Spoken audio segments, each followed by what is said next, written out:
like I'm losing my... Hey guys, what's going on? Welcome back to the GSMC Chip Shot Football Podcast, brought to you by the GSMC Sports Network. I'm your host, Manny Mardiega, here on December the 4th, here on a Wednesday, just before we get started on Week 14 of the NFL. We're here to talk about some of the storylines and still going through the games that we had in Week 13 and expanding them a little bit, not just talking about the games, but bringing up some topics that I had thought of over the course of Sunday and up until now. But we're going to start off by talking about the newest version of Hard Knocks, the in-season version premiered yesterday following an entire division, not just one team. The AFC North is featured on there, and I subscribe to it, so we're going to watch and we're going to talk about it. I watched it, we're going to talk about it, and just everything that we learned from it from yesterday's premiere. Also, we're going to, like I mentioned, we're going to talk about the Bucs game, the Seahawks game, also over the Jets, while previewing the Falcons and the Vikings game coming up next week, which should be a good one. All of that is coming up on today's show. Before we get started, though, on, talking further about Hard Knocks, I wanted to remind you guys, as I always do, if you guys have any questions or comments that you'd like to share during today's live show, please don't hesitate to do so. Your input and insight is always a big part of what makes this show great. So whether it's anything related to the NFL, any topics that we have on the screen, or just anything you guys want to bring up, please, again, get involved with the show. And if you want to make it absolutely sure that your message stands out and it's actually featured on the show by one of our hosts, please use the new Super Chat feature just by clicking the $ at the bottom of the chat box to send in your Super Chat. In this way, it guarantees that your message gets on the air, and it's also a fantastic way to support our channel, and we rely on your support to keep bringing you the sports content you love, and we appreciate it whenever you guys are able to do that, kind of give back to the show while also contributing as well with anything you have to share and any insights you'd like to add to the show as well. So again, go ahead and let us know what you're thinking. Hit the Super Chat button, and let's keep this show as interactive and as exciting as possible. So with that now being said, we can start and talk about the Hard Knocks, which people are still talking about as close as like a couple weeks ago with Daniel Jones and that whole thing that happened with the Giants. So that was obviously a big hit. The preseason version with the Chicago Bears, I guess not so much. I don't really hear people bringing that up. But this is the first time ever Hard Knocks and HBO are featuring an entire division on their show. They decided to go with the AFC North, and what I think is really interesting about this is that they're following them, or at least it starts just based off of the first episode from this past week, Week 13 in the NFL, which I think, some people might not like it just because, if you're a Bengals fan or something, you're a Browns fan, you're not really looking forward to seeing the behind-the-scenes things, I guess, if your team's not really in it. But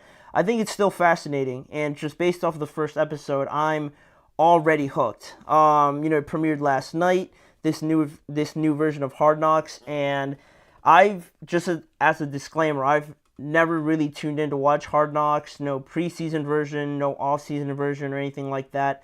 But because I am a Steelers fan, and because, this intrigued me, just because it is the AFC North, some of the best teams, some of the best offenses, and some of the best players in the NFL, I thought, why not give it a try, see what it's all about. And already I'm definitely not regretting my decision to tune in. And the first episode was very interesting, not just from the fact that we saw them kind of prepare for Week 13, the Bengals and the Steelers taking on each other. That made it even better. And how they went into the preparation, you kind of felt like you were in the meetings as well with some of the scenes and cutscenes that they had in there as well. And just how each coach, each assistant coach, the wide receiver coach, offensive line coach, all, have their input on what goes into a game plan, which, I've never really watched Hard Knocks, so that could be something that's a staple of it. But from just the first time seeing it and just how it relates to the Steelers preparing for the Bengals and the Bengals preparing for the Steelers, and how this game means so much to each team, but in a different way, right? Obviously, the Bengals trying to, get back into it, trying to stay alive in the playoffs, and how that message is reciprocated compared to the Steelers, where they're leading the division, but still trying to go out there and not take the Bengals lightly. And then that's only a few things that, the first episode of Hard Knocks brought. You get that, aspect of it, how it relates to each one when they're playing each other. Also, the Brown situation, again, completely different from what the Steelers are facing, or the Ravens as well. We saw them and how, they addressed the Justin Tucker, issues with missing kicks and their preparation for the Eagles game and things like that, and how they went into it during the game and as well as after, dealing with that loss. And we talked about the Bengals as well, and then of course the Steelers. You didn't get to see too much of the Browns, to be fair, just because they played on Monday. So you kind of just saw the lead up to it, not so much what transpired during the game, like you saw with the other teams. But some other things that I liked about this was that you get to see, what it would be like on a Wednesday or on a Thursday, right? In some of these meetings where they go over different things. I thought that was super cool. But I think the overall consensus from what I've seen has been that the Steelers and Mike Tomlin definitely stole the show, at least the first episode in Hard Knocks, because one, the Steelers have never featured on any, rendition of Hard Knocks, so this is the first time that they're really doing anything like this, and everybody knows and hears what's said about Mike Tomlin, right? He's a player's coach. Everybody wants to play for him. He has all these Tomlinisms and things like that, but you can only go so far into kind of thinking you understand what any of that's like. And, Hard Knocks isn't the full experience of getting to know Mike Tomlin, right? But you do get a little bit more of an extra layer to it, and I think that reveals plenty. Just from this first episode, I saw something on X where they described this first episode as the Steelers Hard Knocks with cameos from the Browns, the Ravens, and the Bengals, because really they really focused in on the Steelers, and it might just be because they've never had them on Hard Knocks, but I thought it was awesome to see them, the preparation, the meetings, and how Mike Tomlin gets his team amped up and ready to play. There were some really cool moments, especially when you get that relativity from Mike Tomlin and connecting with his players. The one with Nick Herbig at one point in the episode where it might have been like a Tuesday or a Wednesday, and he's already getting him prepared for that matchup with Orlando Brown because Alex Highsmith isn't playing, so he's getting him ready, he's getting him, amped up, and just kind of planting that seed in his head on a Tuesday or a Wednesday. Then he reminds him of it later on in the week. And then during the game, it all comes into fruition. And you see like Mike Tomlin on the sideline loving it. He's cheesing. He's loving the fact that it all came together like this. And then the heart-to-heart, one-to-one moment with Nick Herbig afterwards as well was awesome to see Mike Tomlin as a coach and how he's able to get so much out of his players. And not just Nick Herbig, but the conversation he had with George Pickens after the pick six that was technically, I guess, on him, on the guy that was covering him, and then just how he brought him in, how he reels him in, and then you get into a place where you imagine, because obviously this isn't the first time where George might have gone a little bit overboard or where you might have lost him in the course of the game. So it gets you thinking, when you hear that conversation, where you hear that, coach to player, almost father to son like conversation, what other things maybe Mike Tomlin has said to him to kind of reel him in. And again, it was super cool to see how not only he spoke to George, but how George responded there afterwards. And they ended up winning the game, obviously. And not just with the Steelers, right? But with John Harbaugh and the Ravens and, going through a typical week-to-week, day-to-day. Jameis Winston was also, talking, involved with the preparation during the week, obviously with the Browns and then getting ready for the Denver Broncos. I wanted to shout out the Browns assistant offensive line coach. I hope I'm saying his name right. Roy Istvan. He's the assistant offensive line coach, and he was awesome to see because, if you don't really follow any of the other teams, if you're just a fan of one team like I am, you don't really know anything about the other teams, and the way that he conducted his meeting and just all the explicitives and how just passionate and animated he was super funny. And again, just really cool to see. And also, just overall, the initial thoughts from it, I think it's a great idea just because I only kind of like cover the surface level things. You know, you could go even further in depth as to what you saw and all the small details that Hard Knocks and HBO kind of brought into this new series. But I mean, you could talk for hours about it. At least I could, because of how like cool it was. It kind of made you. I've never played football ever in my life, but it made me, kind of want to go out there and play. And I mean, it was great. I'm gonna keep watching it. I'm fully hooked now, and I think I'm just gonna come and review these each episode that comes out. Each episode comes out at 9 p.m. Eastern time each Tuesday. So yeah, I mean, the first episode was great, and it's just going to continue on for the rest of the regular season, which should be pretty cool when, obviously, the Steelers play the Bengals again. They're going to play the Browns this upcoming week, so that's probably going to be a big part of next week's episode in this already, and I think this is a great idea. Having the in-season version of a division like this, it just makes it a lot easier, I think, to stay hooked with it, because it's not just one thing you're focusing on. It's not so monotone. You have different teams, different issues, and things like that. I think the NFL hit it on the head with this series. But we have a lot more to get to on today's show, other than just talking about what we saw on TV. We got to get to Bryce Young and Anthony Richardson, two second-year quarterbacks that faced a lot of adversity during this season in their second year in the NFL, but have found a good sort of trend right now. They found a good spot where they're really improving and showing a lot of promise. And why is that? And, how did we get here? Evidently. So we're going to get to that once we return after the break. You're listening to the GSMC Chip Shot Football Podcast. Is everybody in the world blind? Please, Lord, give me a sign, a sign. I feel like I'm losing my mind. Is everybody in the world blind? Please, Lord, give me a sign, a sign. I wanna be the greatest. Everybody on the fake shit. I look around and feel like everybody is the fakest. I make this every day and I'm impatient, hoping one day I blow up from the basement. Statement, the top is so vacant. I don't hear shit that I think is amazing. Waiting for my day when I'm playing sold out shows for 1,000 faces. Hey, give me that crown, get in my way and to be put down. It ain't your place, all this my town. If I want that shit, then I'll get it right now. I'm losing it, the noose it fits. I'm losing shit, a stupid myth. You choose to live. Is everybody in the world blind? Please, Lord, give me a sign, a sign. I feel like I'm losing my mind. Is everybody in the world blind?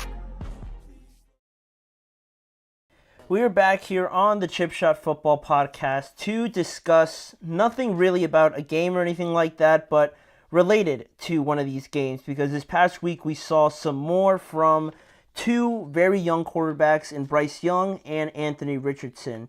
Two second-year quarterbacks that have seen a lot more downs than ups so far in their short NFL careers. If you look at Bryce Young having a rough first year, and then the start of this year could only be described as, not being able to get any worse of a start to his second year than what transpired in the first 4 weeks, right? He hit as close to rock bottom as he probably could have in your second year, and so he was benched, right after that. Then you have Anthony Richardson, kind of a similar scenario where the first year didn't go to plan, right? Obviously, he was injured for most of it, so he kind of redshirted. Then coming into this year, he was pronounced as the starter, obviously, and, he did all right the first few weeks, but then it boiled over when, the results weren't really there, right? He wasn't blowing anybody out of the water with his performance on the field, and then you had the whole tapping out situation and things like that, and it got pretty dicey pretty early in this season for Anthony Richardson, and not just on the field, but then when you start bringing it outside of the football field and people maybe questioning his character or his worth ethic or things like that, it gets a little bit tricky, especially, again, being only in your second year and having this much to deal with, this much adversity, can get pretty tough. So both of them had to deal with being benched at some point this year. And,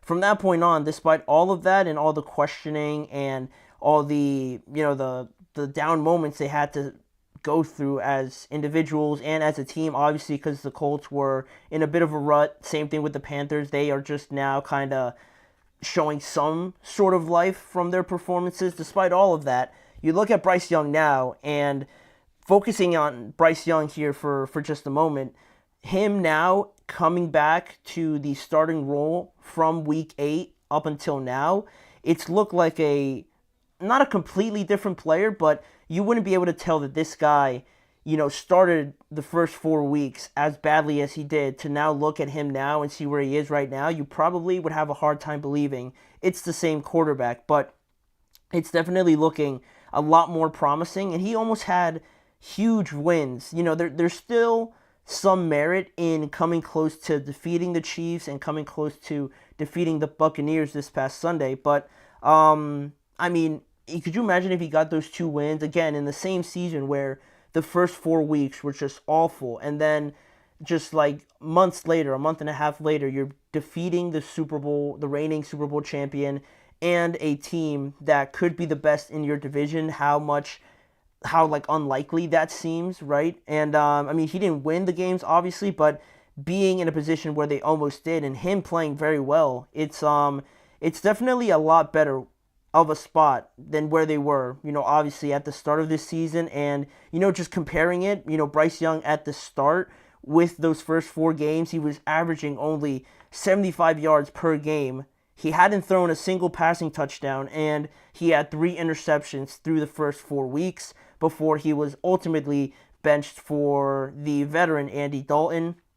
Then you look at Bryce Young after he came back, after they started him after week 8, and over the last 5 games now, he went from averaging 75 yards per game to averaging 216 yards per game. He's thrown 6 passing touchdowns over the last 5 games, and he still has 3 interceptions, again, over the last 5 games. Completely different numbers, right, other than the interceptions. A lot more productivity, and his accuracy has obviously improved a lot. And, the Panthers are still, 9-3? Or not 9-3, 3-9.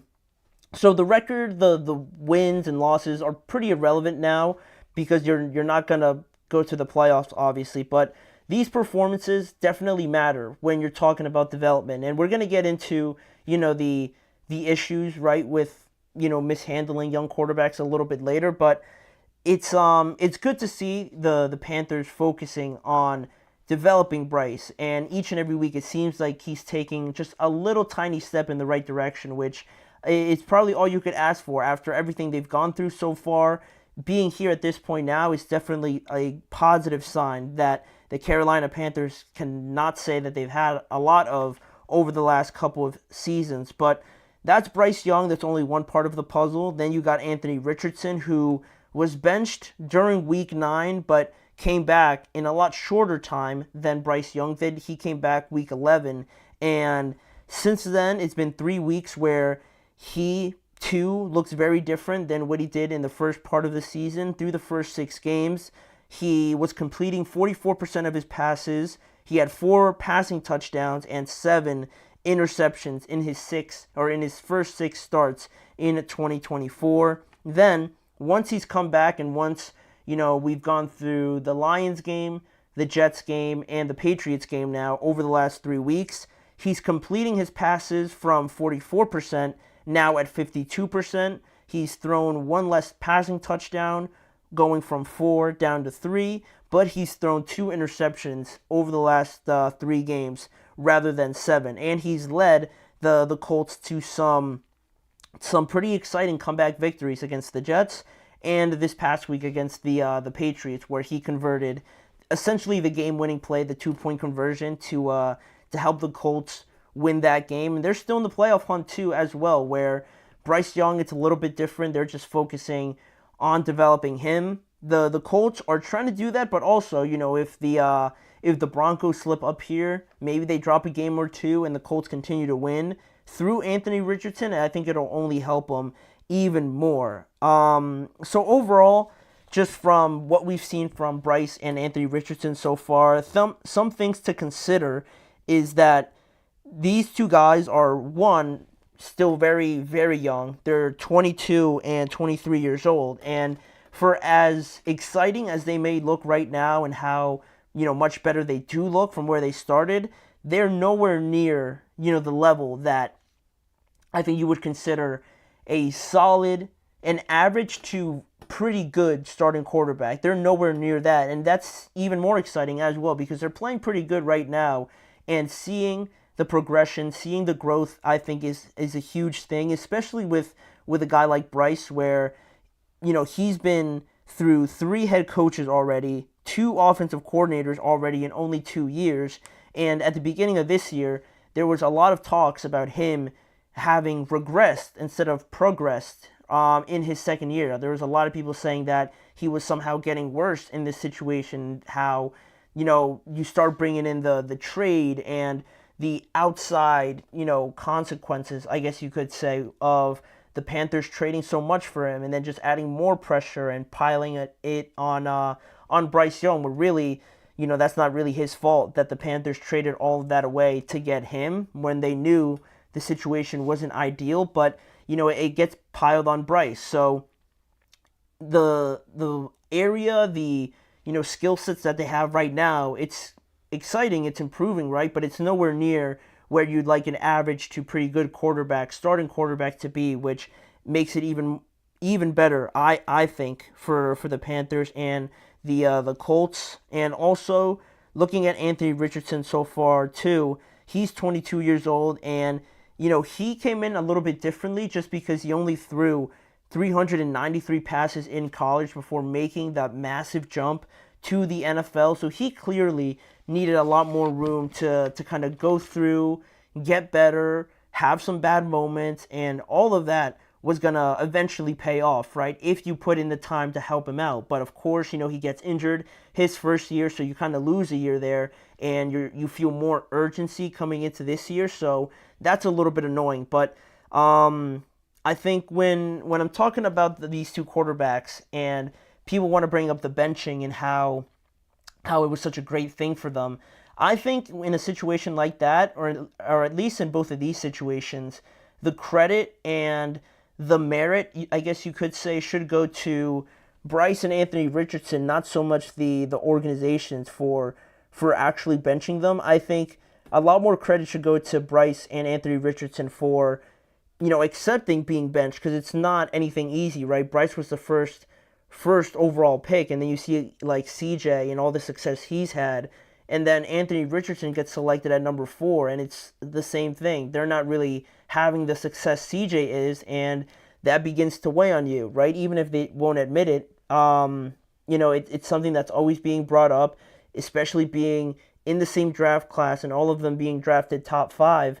It's almost inevitable not to be compared to one another. So you had that, plus the fact that, the organizations, I believe, didn't do a great job of building around them or, surrounding them with a pretty clear plan. So I think getting benched and, really hitting rock bottom, I think a lot of the credit should go to Bryce and Anthony Richardson for getting over it, learning from it, and still remaining ready to go back in there and become a starter. And they were able to do that, and now look at them, right? They're the face of the organization once again, right? It might seem a little unfair, but credit for both of them for learning from it and improving on it as well, especially when the organization, right, hasn't really done its part, especially more so on the Panthers and how their roster is still very poorly put together. The Colts have done a better job, but still, it's weird when you're trying to mix development and,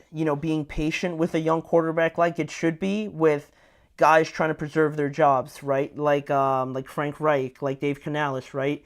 That's why I think I take some of the credit away from them when it comes to the benching and how it's paid off for the organization and their quarterbacks, because I feel like those decisions are sort of made when you're trying to consider winning in the moment, right? You're trying to consider how do we just get wins, right? Do we have to bench him and kind of stop that progression, stop that learning curve, or do we continue to put him in here, even if it could cost me my job, even if it could see more losses than wins coming up on the schedule, right?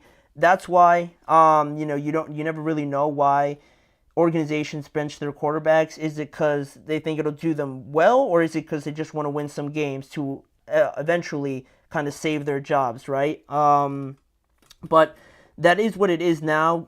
Again, good for Bryce, good for Anthony Richardson for getting over it, and it's pretty rare to see, both of them go through similar situations and both of them come out looking a lot better from it. In a year where there's been a lot of irregularity with, the level of play of some teams. Some teams aren't playing where they should be. Others are blowing expectations out of the water. I think it just adds to that narrative so far in 2024. So with that being the case, we'll move on to some of the other topics we have on today's show. We're going to recap two other games that I have on here that I think were pretty important for the NFL season and the playoffs. First, starting with the Bucs game against the Carolina Panthers here, connecting to this segment. The Bucs get an overtime victory over the Carolina Panthers and inch closer to a division title. Are the Buccaneers going to win the NFC South? We're going to answer that question when we return after this break. Looking for your daily fix of sports talk without having to pay for it? GSMC Sports Network is available on YouTube. Just search GSMC Sports Network. Get your fix of daily sports talk shows on YouTube, absolutely free. NFL, college football, NBA, MLB, MMA, UFC, fantasy football, and so much more. GSMC Sports Network has shows running all day long, with new sports shows starting every 2 hours. Just like on your favorite cable sports channel, except GSMC Sports Network is absolutely free. Just search GSMC Sports Network on YouTube to catch one of your new favorite shows, like the GSMC College Football Podcast, Chip Shot Football Podcast, Hoops and Heels Women's Sports Podcast, GSMC Basketball Podcast, and so many more. Check it out for yourself. GSMC Sports Network, now available on YouTube absolutely free. Search GSMC Sports Network on YouTube right now.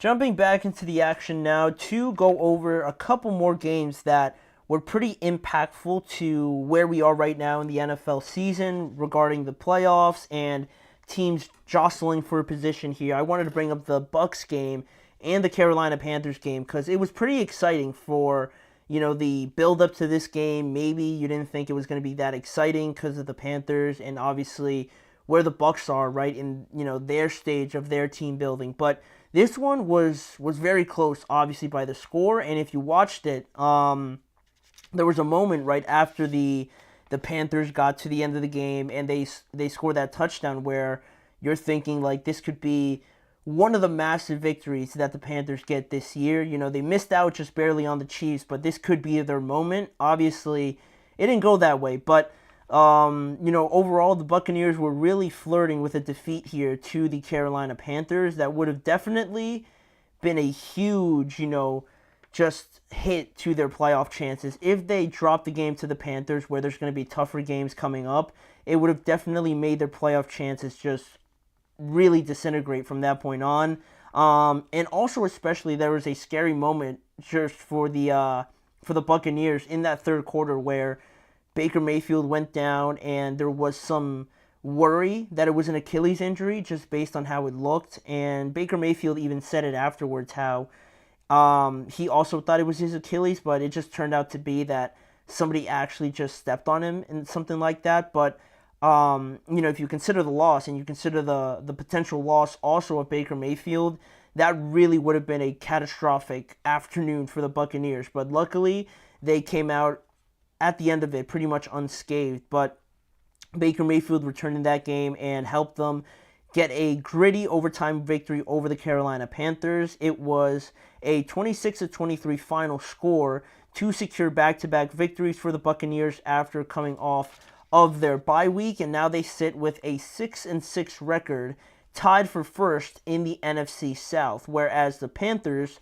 fall to 3-9, but it certainly feels like something has clicked for them, and it could also be because Bryce Young now, like we just kind of finished talking about, has really looked a lot better since being benched, and we saw it in this game. We saw it against especially the Kansas City Chiefs, and how, that defense is a lot better, I would say, than the Buccaneers defense. So the fact that Bryce was so close in that game to kind of orchestrating a victory, and the same thing in this game, I think it fills you with a lot of confidence if you're a Panthers fan, obviously, right? Not really caring too much about the wins and losses, right, because of the record. I thought that was a certain positive that you could take away from this if you, again, are a Panthers fan.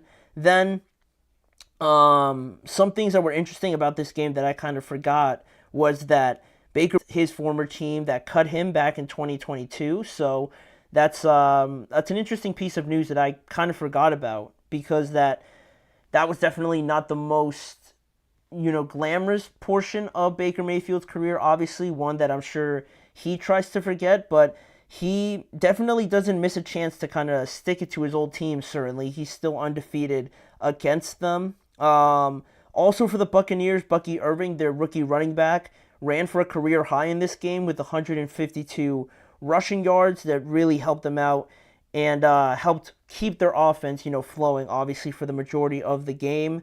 But it was really a devastating fumble in overtime by Chuba Hubbard that led the Buccaneers to getting the ball back and then hitting that game-winning field goal there in the end to just barely get out of this game with a victory, right? Because they actually got the ball first in overtime, and then they really didn't do much with it. I believe they punted it right back to the... I believe that's where they punted it back to the Carolina Panthers, and then they were driving. Adam Thielen makes that crazy catch, and once you see a play like that, you're thinking, like, it feels like the energy, the whatever it may be, is on the Panthers side. And once they're, Adam Thielen's like snagging balls with one hand, just like that, and it feels like things are just falling their way. So at that point, I'm thinking, like, wow, like the Panthers are actually going to win this game for no reason at all. Really, the Buccaneers had all the reasons to win this game, but I was really starting to feel down. But then, of course, you get that devastating Chuba Hubbard fumble. The Buccaneers get the ball back, and they make no mistake about it and go down and win the game after, Chase McLaughlin hits that game-winning field goal. But overall in this game, also just looking at it from a macro standpoint, that's back-to-back 250-plus passing yards and 1 touchdown games for Bryce Young over the last couple of games. It's back-to-back games with 23-plus points for the Carolina Panthers as well. Again, despite the wins and losses, those are 2 major victories for an offense that was certainly struggling. They traded away Deontay Johnson, and it was really looking bad, quite honestly. They got, destroyed the first couple weeks of the season. So now to see that, and also where Bryce Young is definitely a huge positive for the Carolina Panthers. But also, in this game, Carolina had the lead at halftime, 10-13, and did a great job to kind of keep it close, and not only just keep it close in terms of score, but when you look at the Buccaneers and you look at Mike Evans, Rachaad White, Cade Otton, Bucky Irving, all these weapons that they have, even still without Chris Godwin, one of their best players, and then you look at the Panthers offense, right? No offense, but it's not the same level of talent. But for them to even stay with them during this game and even have the lead when late in the game there, I thought that's also an encouraging sign for this Carolina Panthers team. And on that final drive, where I kind of briefly skimmed over it before, it was really exceptional because they got the ball with about 3 minutes left in the game, obviously, and they were down, I want to say, they were down 20-16. They were down 20-16 with about 3 minutes left, and Bryce Young in that offense orchestrated a 9-play, 60-yard drive to score a touchdown, no less, and leave about 30 seconds for the Buccaneers to try and go down and at least get a field goal to extend this game to overtime. And that's as perfect as you could draw it up, right? Because 3 minutes is still a lot of time, and you have to score a touchdown, so there's that natural response to get it done quickly. So it takes a level of maturity and great game planning and everything like that to get it so perfectly that you only leave the Buccaneers with 30 seconds left on the clock. You chewed up 2 minutes and 30 seconds of it through timeouts, through the 2-minute warning and everything. To get it down that low was definitely a huge credit to the Panthers. But obviously, the Buccaneers tied it, and credit to them too for getting down the field in like 30, 25 seconds as well. It's definitely not as easy as it looks, right? When some people might think that, oh, all you need is a field goal, right? You can just get there pretty quickly. It's not that easy. So that was still pretty awesome by the Buccaneers as well. And now you look at the aftermath of this game, right? Mainly for the Buccaneers, right? Are we sitting here thinking that they're going to win the NFC South? Because I have a hard time understanding who's going to win it, because now they're tied for first with the Atlanta Falcons for the NFC South title. After the Falcons lose their third straight game in a row, both of them sit at 6-6, and Atlanta is still technically in first place because they won both matchups directly against the Buccaneers. But I don't think it's any surprise or any crazy statement to say that Atlanta is kind of treading water right now. They're sputtering right now, especially on offense, where that should have been the strength of this team, because it's definitely not their defense. Also with Kirk Cousins not looking great either. There's a lot of concern around him and the doubts about his mobility or the lack thereof. It's a bit worrying right now for the Falcons, and it feels like they're trending in the wrong way, right? The traffic is flowing this way. Everyone's heading to the playoffs. Everyone's trying to get better. They're going this way, where the Falcons, it seems like they're going that way a little bit. So that is a little bit worrying. But the Buccaneers, are they going to kind of piece it all together? Because, they almost lost this game. So does that give you even more confidence that they were able to, get into overtime and win the game overall, that they're just going to win it? Or are those games going to come back and bite them because they couldn't beat the Falcons in one of those head-to-head games? And then you kind of start looking at the schedule, right, a little bit. It's not too hard, but it's also, like, pretty close when you look at the upcoming opponents for the Falcons and also for the Buccaneers. The Falcons have a pretty big game coming up against the Vikings. Then they're going to travel to Las Vegas. They have the Giants at home. They travel to Washington, and then they close it out with the Panthers at home, whereas the Buccaneers have a home game against the Raiders, travel to play the Chargers, travel to play the Dallas Cowboys, play the Panthers again at home, and then close it out with a home game against the Saints. So, I mean, it's not, I don't think maybe, how many of these teams? You got 3 playoff teams here, maybe. You have 3 maybe playoff teams for both of these teams that they're going to play, right? The Vikings, the Chargers, and the Commanders. And the Falcons play 2 of them, while the Buccaneers only play 1 of them. So I guess now looking at it, the Bucs definitely have an easier path to get there just because of the strength of schedule. But, the Cowboys, I'm not going to hype up the Cowboys, but they've won a couple games now recently. The Bucs had some struggles with the Panthers.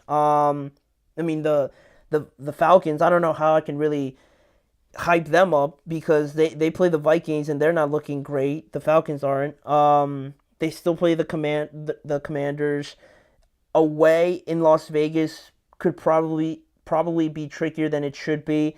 I'm not sure. I'm not sure who I think is going to win. On a scale of 1 to 10, with 10 being the Buccaneers and 1 being the Falcons, and, my decision on 1 to 10 being who I kind of favor right now, I would probably say I'm at about a 4 right now, just slightly favoring the Buccaneers, but I don't really know. I can't give a dead set answer because I think it's going to be super close, and it would suck for the Buccaneers if it would just come down to the head-to-head because, they'd be out of the playoffs probably. So yeah, I mean, we've learned a little bit more about the NFC South now after these games, but it's going to get even more interesting as we go along. Steve Garza, I saw your question. I'm not ignoring it. I'm just going to go to a quick break, and when we return, I'm going to get to your question, and we're going to talk about the Seahawks and the Jets game this past weekend. So don't go anywhere.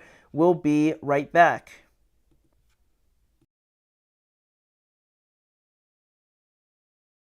For the best and latest podcasts available anywhere, go to the podcast app on your cell phone and type in GSMC to access free content-rich podcasts on health and wellness, book reviews, sports, entertainment, relationships, social media, movies, technology, finance, and even weird news. Subscribe and download the GSMC Podcast Network's family of shows, available everywhere podcasts are found.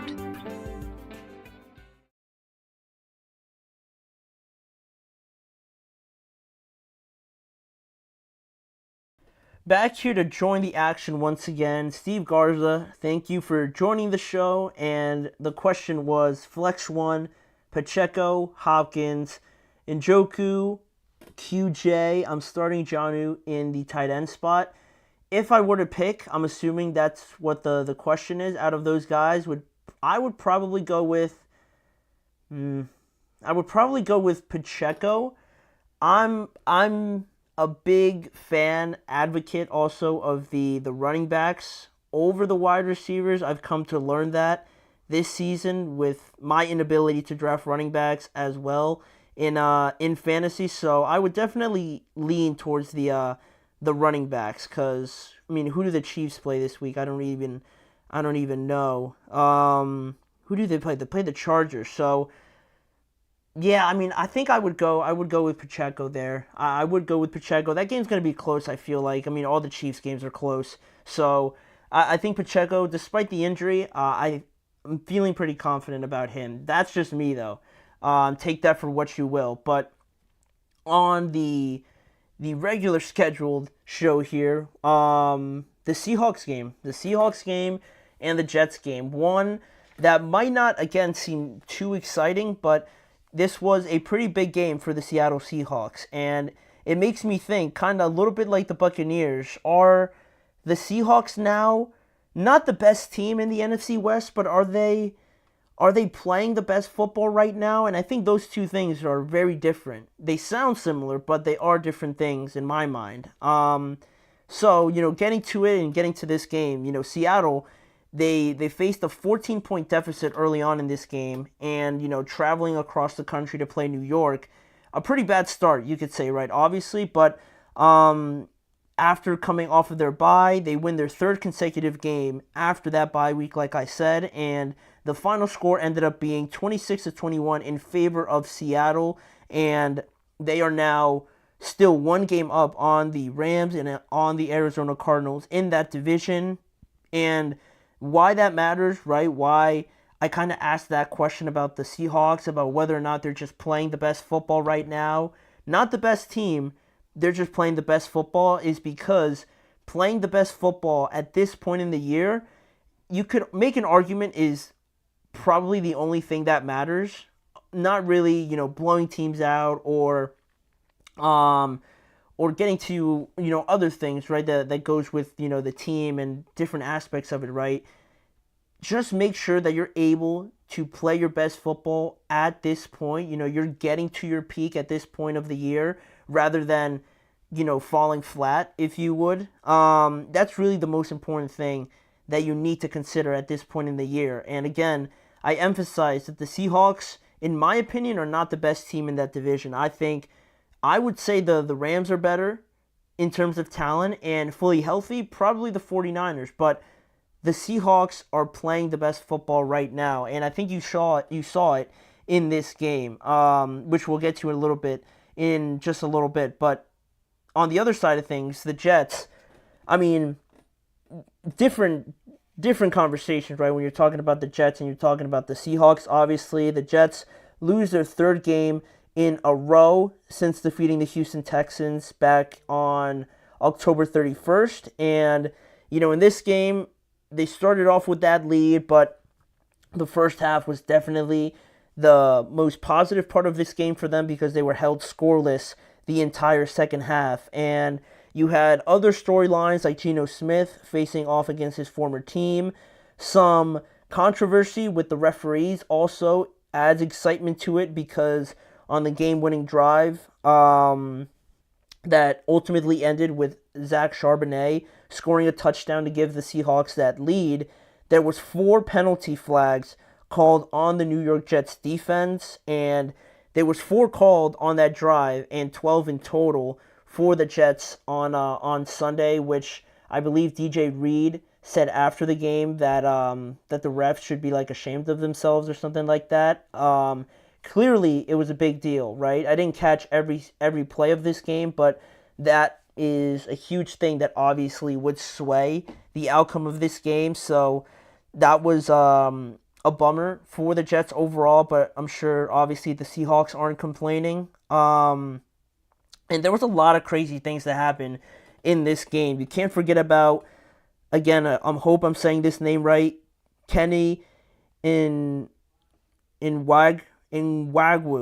Kene Nwagwu had a 99-yard kickoff return touchdown for the New York Jets, which not only, just blew the roof off of MetLife Stadium at that point in time, but you also had the Seahawks have a crazy play of their own with Leonard Williams. He intercepted Aaron Rodgers somehow, a defensive lineman, if you were unaware who Leonard Williams was. He returned an interception 92 yards all the way back to the end zone, obviously, and that made history in and of itself. Leonard Williams, his interception was the longest in NFL history by a defensive lineman, and also he was the first player since 1982 with multiple sacks, a pick six, and a block kick in one game in the NFL. So that was pretty cool, and again, it was just complete madness in this game. If you look at the game a little bit closer, there was 14 total drives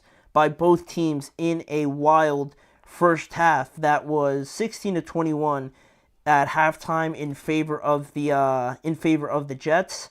Then you had the 5 penalties towards the Seahawks compared to the Jets 12, so that was a big discrepancy there.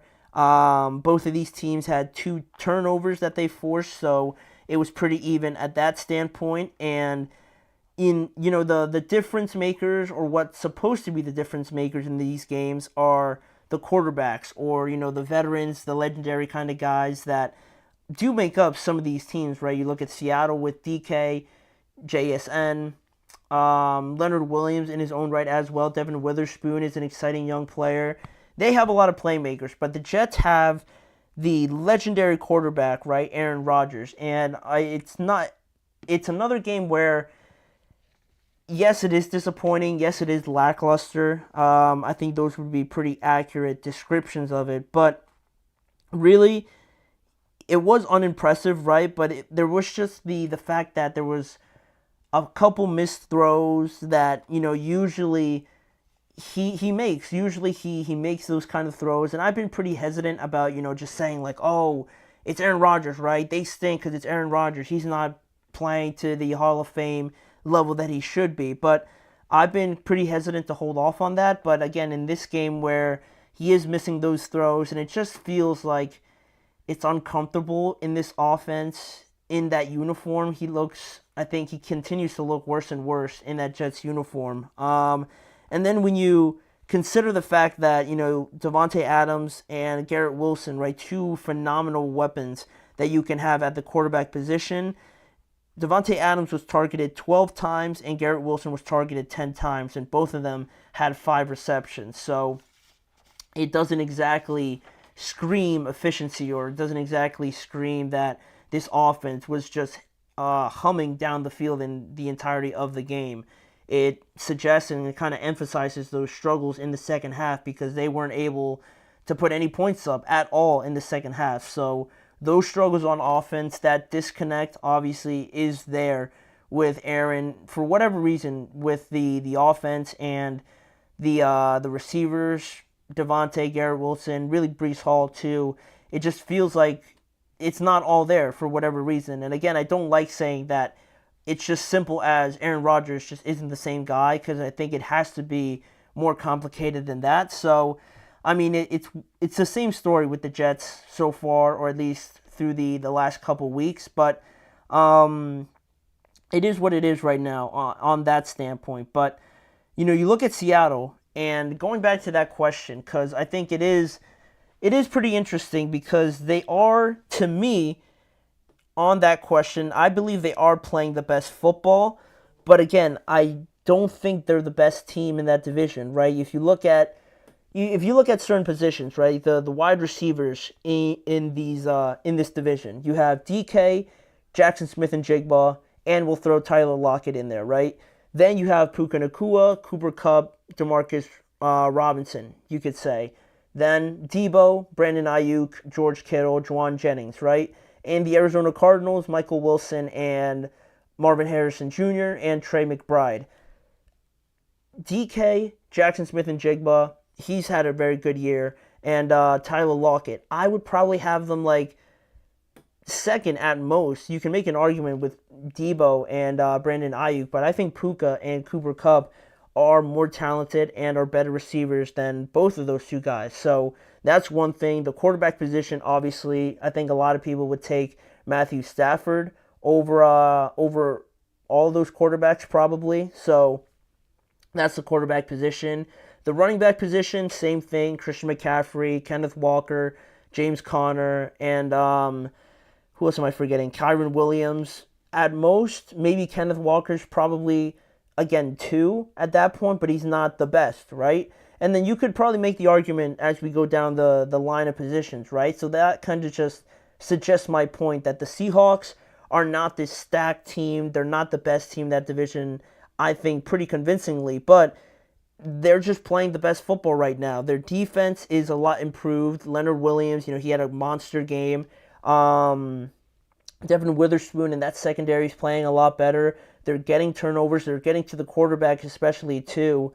And on the offensive side of the ball, they're not hurting themselves with the turnovers. The running game isn't that great, which I will point out. But, Jackson Smith and Jigba is turning into a very reliable receiver. And he's nowhere near his ceiling, obviously, but he is making big strides, which is great for them. And DK Metcalf is still doing his thing. So they are definitely improving, and they're all, it feels like, hitting their flow at this point in the season, which is great to see if you're a Seahawks fan. And it just feels like, credit to Mike McDonald too, because he has a lot to do with this, for how disciplined this team looks, and just how they just look like they're in stride right now. Like, everything is hitting for them when and where it's supposed to. And for such a young coach like Mike McDonald, to get this team where they are right now with a couple doubts heading into this year, and the division, at the beginning of the year, they were probably penciled in to finish at best third, probably, with the 49ers and the Rams probably having, being ahead of them in most people's predictions. So, again, credit to them. They're playing the best football right now, in my opinion. Not the best team, and I think that just makes it even better, I would say, for, the way the playoffs stack out. Because whoever wins and whoever is playing better, like the Seahawks are, is probably going to be the only one to make the playoffs, because I don't think the Commanders are going to drop out. The Packers and the Vikings are definitely going to be in. So there's only one spot left, or maybe one or two for the NFC West. So it's just kind of like how hot you can get at this point in the year. And if the Rams can kind of step it up a little bit, with their talent, they already beat the Seahawks. Maybe they could steal that spot away from them. The NFC West is insane right now. So those games are just going to get better as we move along. But we're going to preview Week 14 here a little bit. Not the full thing like we do on Thursdays and Fridays, but we're going to preview one game, the Falcons and the Minnesota Vikings game. Kirk Cousins playing against his former team. I had to talk about it. There's a lot going into this. There's a lot riding on it for both sides. So we're going to preview it, do the whole process when we return after this break.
Thank you guys for joining me here on the last segment of today's show. Looking ahead a little bit to Week 14, not going through all the game picks and things like that, but I couldn't help myself but talk about the Falcons and the Vikings game. In the 1 p.m. window in Week 14, the NFL features a top-tier, best of the best petty game, right? The Falcons and their new quarterback, Kirk Cousins, new this year, obviously, traveled to Minnesota to face Kirk Cousins' former team just last year, right? He was on the Vikings last year. He left in free agency this year and signed a pretty awesome 100 with both of these teams, with Kirk and how he connects both of them. And looking at the Minnesota Vikings first, they are storming into this game with a 10-2 record as the number 5 seed currently in the playoffs and winners of the last 5 games that they've played in a row. They are, much like we talked about with the Seahawks, they are very much one of the best teams in the NFL. That kind of distinguishes them from the Seahawks, but also it looks like they're playing their best football at the right time. So the Vikings are in just as good a form as most teams in the NFL right now, whereas the Falcons and Kirk Cousins aren't really in that same conversation, right? They're trying to steal a much needed win because they're currently sitting at a 6-6 record, losers of the last 3 straight games for them, and they've allowed Tampa Bay to come all the way back from a pretty low point in the season where I believe the Buccaneers were 4-6 or 3-6 at one point when Godwin went down, Mike Evans went down. They lost to the 49ers, the Chiefs, and I believe the Falcons in that stretch of games as well. So they were at a pretty down point in the season around then, but now, after their bye week, after they were able to win their last 2 games, now they're both sitting at 6-6 with the same record, right?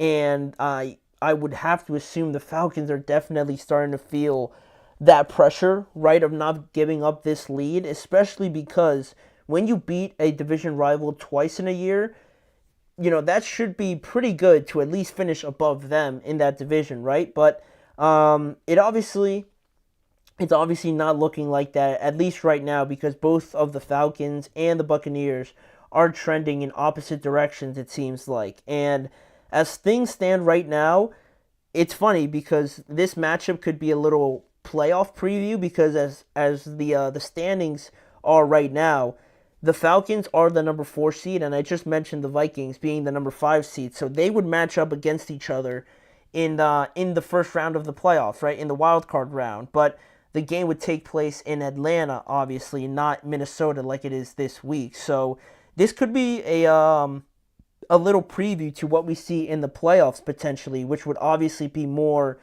more high stakes, obviously, but right now it still has a lot riding on it for all the reasons that I mentioned before. And also, you can't forget, we just talked about Kirk Cousins and how he connects both teams. We can't forget about Sam Darnold either, because he's been playing very good over the last couple of games, especially Chicago and this past week against the Cardinals.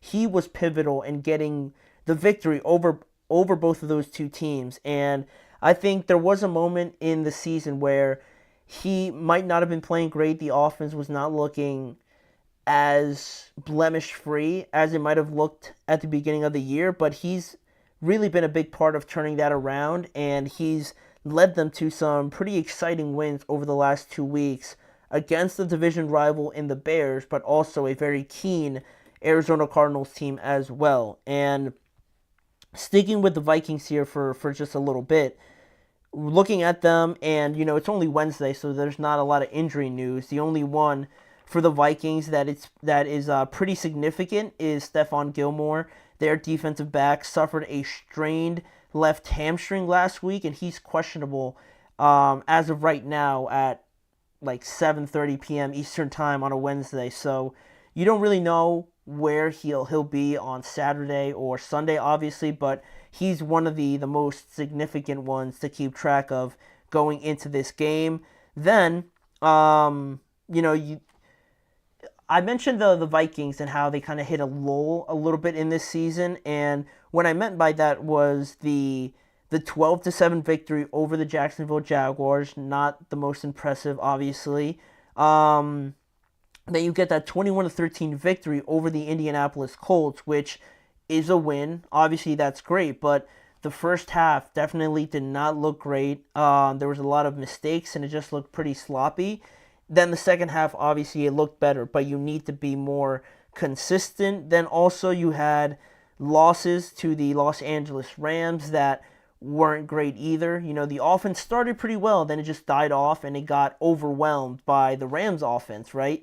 Then the loss to the Lions wasn't like too egregious, but even still, it's mainly about all the other games that I mentioned and how you still felt a little bit of doubt. At least I did with this team and the offense that maybe looks very good in some moments, but is it really that talented? Is it really well put together that they should be beating some of these teams by like a touchdown or two, but they're playing them pretty close? So I had my doubts about them, a few weeks ago when that was going down, but ever since that Titans game and then, leading up until the games just recently, I think it's shown me a lot more of what I thought this offense could be compared to what it was, against the Rams, against the Jaguars, and against the Colts, right?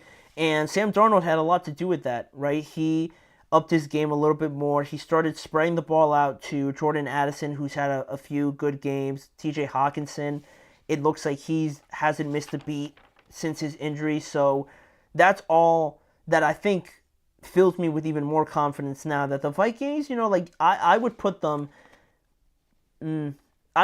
pretty close to the Eagles. The Eagles are definitely closer to the Lions than anybody, but I don't think they're that far off from the Minnesota Vikings. I'm that confident in it. I might not sound like it, but I am trying to get the Vikings to that spot because they're 10-2, right? You just don't stumble into being 10-2, right? So I think the last couple of games have kind of reassured that for me for the Vikings. And then you look at the Falcons on the other hand, what they're dealing with. Not too many injuries at this point, but I just don't really know what I'm going to get from them. I don't know what I'm going to see really from Kirk Cousins, from this offense. You kind of have an idea with the defense, right? It's not the strongest point of their team. They're probably going to give up like 14, 15 points at least, usually. So really you look for this offense, but the offense really hasn't been like this juggernaut sort of team that looks like is just hitting their stride, right? You look at the game against the Broncos and a top-tier defense, and they got completely dominated in that one. Then you look at the game against the Seahawks in Atlanta, where they also just got overwhelmed by that Seahawks defense, and the offense looked a lot more prolific than their own offense, right?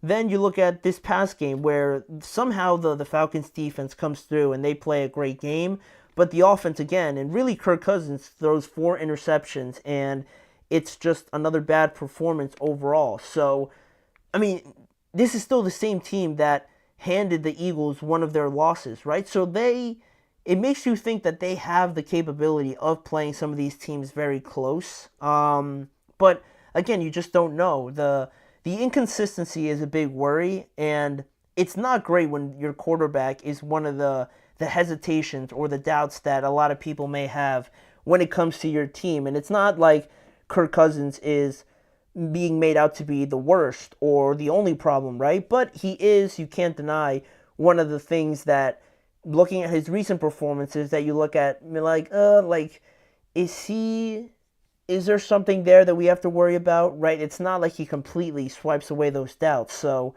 I just don't know what to expect from the Falcons. So that's kind of where I stand with them right now. But looking at the matchups in this game before we give our prediction, the first matchup I'm looking at is a group. It's 2 groups, right? The Falcons secondary against the Minnesota Vikings, receivers, their weapons basically, right?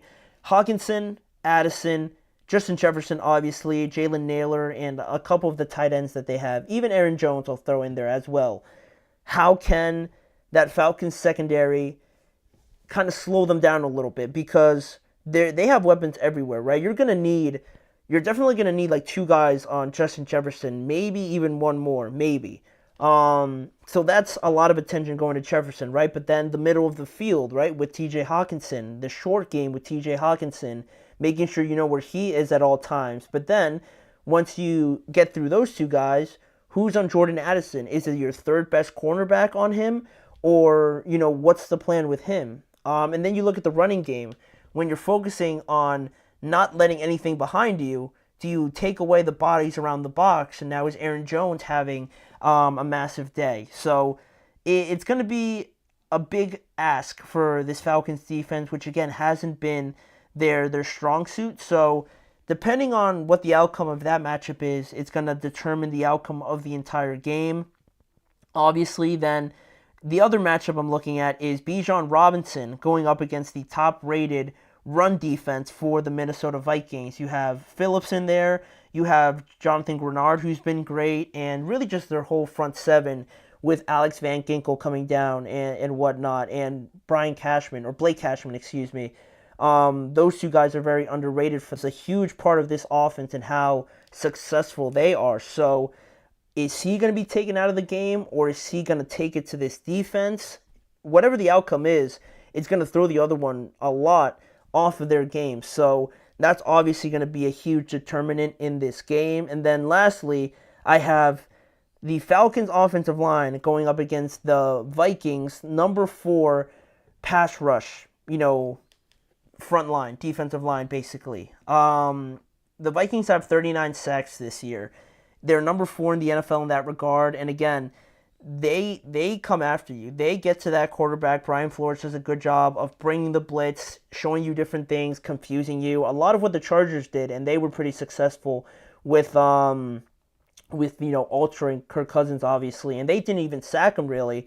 They might have sacked him 1 time, whereas the Vikings might get to Kirk Cousins a couple times, and then you don't really know what you're doing. So that's a big worry for me, and it's obviously going to be a huge matchup. But because of that, I'm going to go with the Vikings to win this game. I think they're going to win this game because mainly of that defense, and I just don't feel overly confident that the Falcons defense can respond back-to-back weeks and hold any offense to like 14 points. So the Vikings are also at home, and I think Sam Darnold is going to also want to have a point be proven in this game as well, to kind of re-emphasize and reassure everybody that he is capable of these big moment plays and whatnot. So I'm going to go with the Vikings. I think they have more than enough to get it done this upcoming week in the NFL. So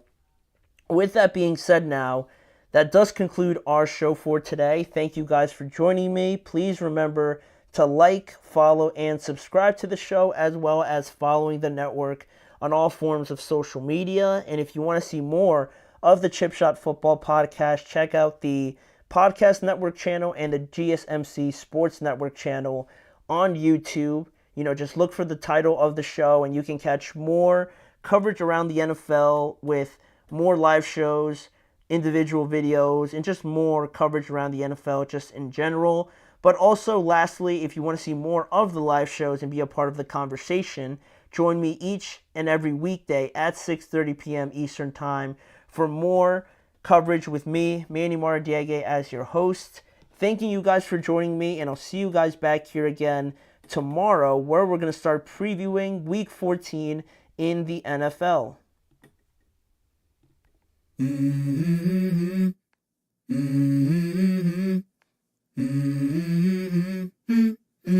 Let's go. I wake up to a little bit of drool on my pillow, feel like it's gonna be a bad day. Yeah, I'm tired of shit, and the coffee ain't hit yet, damn, ain't that great.